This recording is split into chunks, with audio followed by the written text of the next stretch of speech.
Alright, hello once again. This is Jeff Scott of Rankin Technical College, and I've been going over this 32-step or part tutorial, Bootstrap 4 tutorial that's on Quackit.com. In the first lesson, I went over what is Bootstrap, getting started, Bootstrap containers, and the Bootstrap grid system.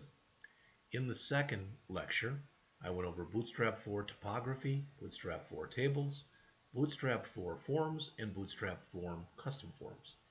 In this series of lectures, we're going to continue on and look at Bootstrap buttons, Bootstrap images, Bootstrap drop-downs, and Bootstrap button groups.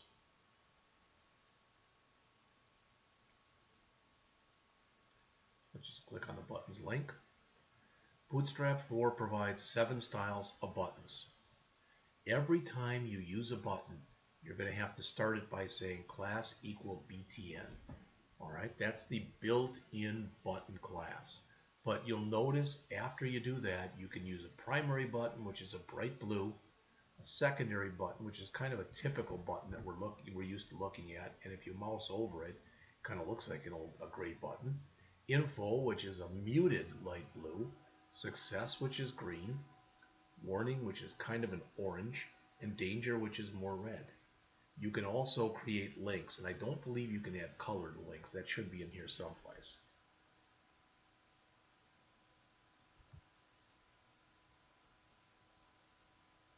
So Bootstrap 4's button elements are designed to be used with a button element, which is one, what that means is that's one that you create, that you're typically going to have some JavaScript for.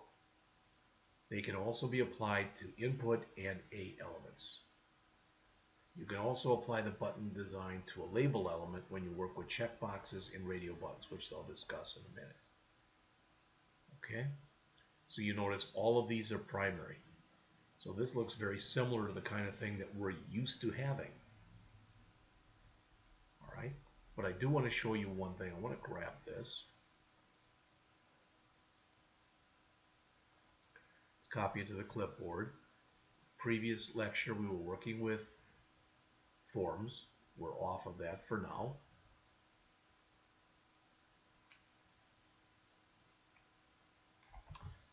Alright, so we're back to here.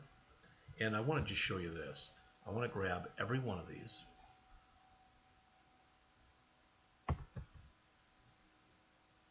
Okay, and you'll notice the first one is an anchor tag, the second is a button, the last two are inputs, but they all look the same. Okay, but what I want to do is I'm going to come in here and I'm going to, out of the first one, I'm going to grab off and I'm just going to put the default button class, and that's it. So let's see how different it does or does not look. See that? Now, why does it look like that? Well, remember, that was an anchor tag. Okay, as soon as I put this back in there, it looks like a button again. Let's go to the actual button one that we have in here, and let's remove the button primary from there. And refresh. Now that one's back, but notice this has got the look of a typical button now. A non-dressed up, a non-colored button, so to speak. Just the old kind of grayish button, although it is rounded with black text.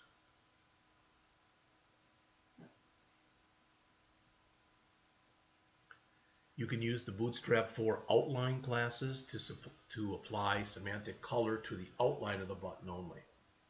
Okay, so notice these are all white except the outline around the button is a different color, and when you highlight it, it becomes a different color.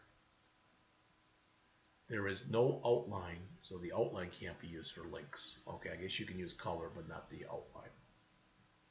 All right, you can specify one of 3 different button sizes. You can have a small button, a default size button, and a large button. Okay. A block level button, if you use that, that spans the width of the parent. So in other words, it's a big, long, wide button. You might want to do that for effect or for whatever reason. Disabled buttons are just what you think. Buttons provide for the disabled state, which means that nothing's going to happen if you click them. See that? How they don't get that when you arrow over them? They don't get that look. Toggle checkboxes and radio buttons. You can apply the Bootstrap 4 button styles to radio buttons and to checkboxes to provide a toggle feature.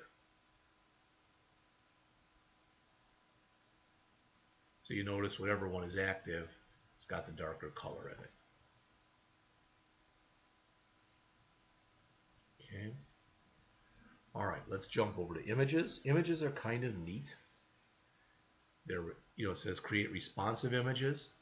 So Bootstrap provides classes that can be used when working with the image element. Most of these are utility classes that can be applied to any element, not just images. However, there is a class specifically for responsive images. That is the image fluid class. Notice this is a biggie. It applies the max width of 100% and a height of auto. So what that means is that the image should automatically scale whenever, a lot of times, for example, if you had an image inside of a div, that as the div gets bigger or smaller, the image will try its best to scale accordingly.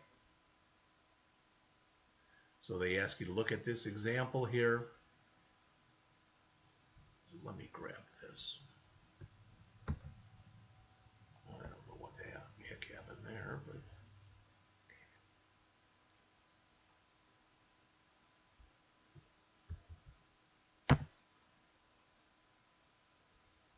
down to where that image was. I don't know where that image was.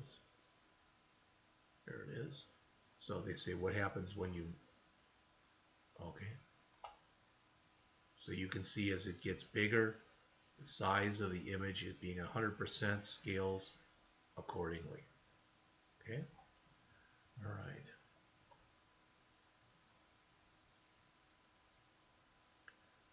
You can use Bootstrap to render images with rounded corners or as a circle. So in other words, look at the differences here. The first one just says rounded, so you get the rounded corners. The second one says circle, that's pretty obvious. There's a thumbnail class, which is designed so if you click on it, of course, it will show the image, a bigger copy of the image. And notice this says rounded, which only rounds, we use rounded top, which does indeed only round the top. Again, these utility classes can be applied to any element, not just images. There's border radius classes that you can use when you work with this stuff as well. You can use Bootstrap's helper float classes or text alignment to align images horizontally. Bootstrap has a float left, a float right, a float dash star left, and a float dash star right, as it says. That'll allow the images, so here, that's floated left, that's floated right, etc. And there's plenty of examples of these. There's a centering example.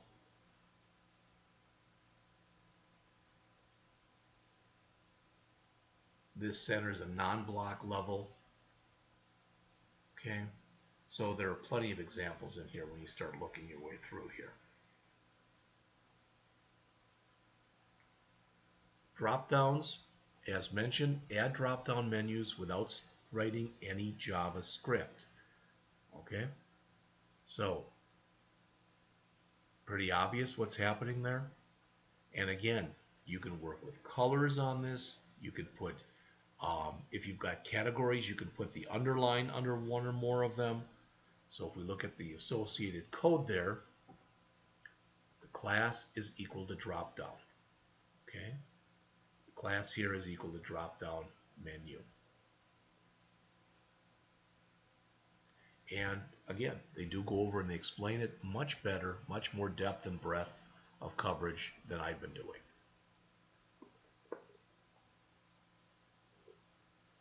My goal again is to just have you begin to get a comfort level with this stuff.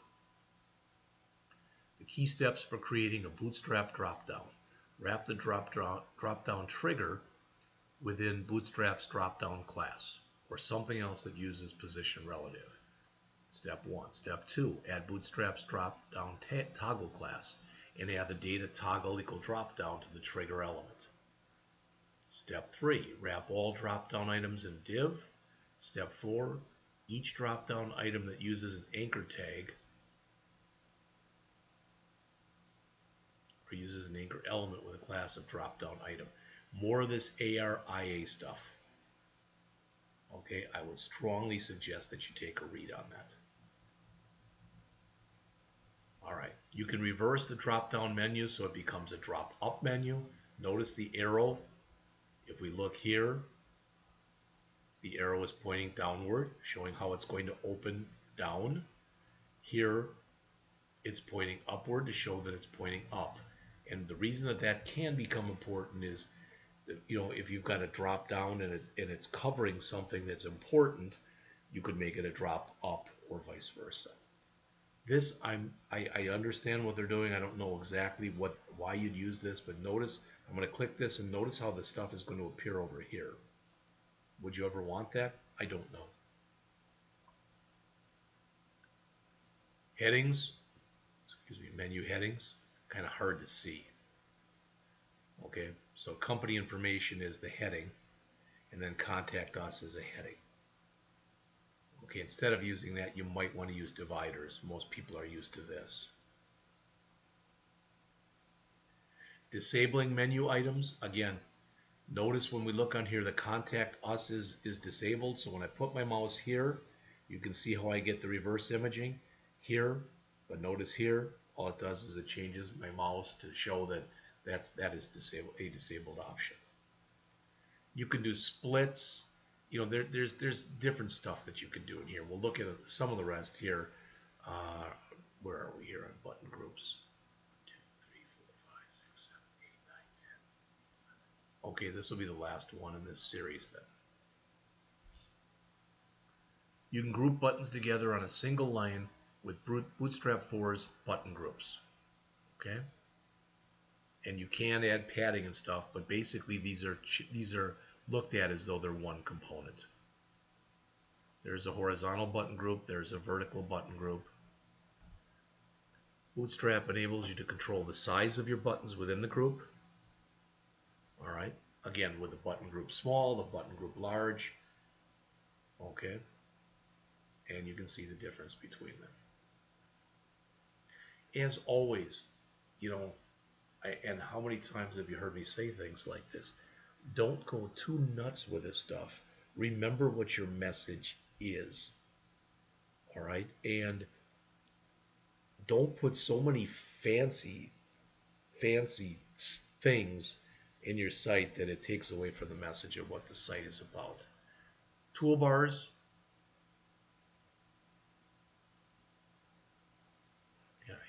You can combine button groups together into a single toolbar if required. Alright, so that would be in a single toolbar, I guess. Combining drop downs with button groups. Again, that should be pretty obvious what's going down there. Split.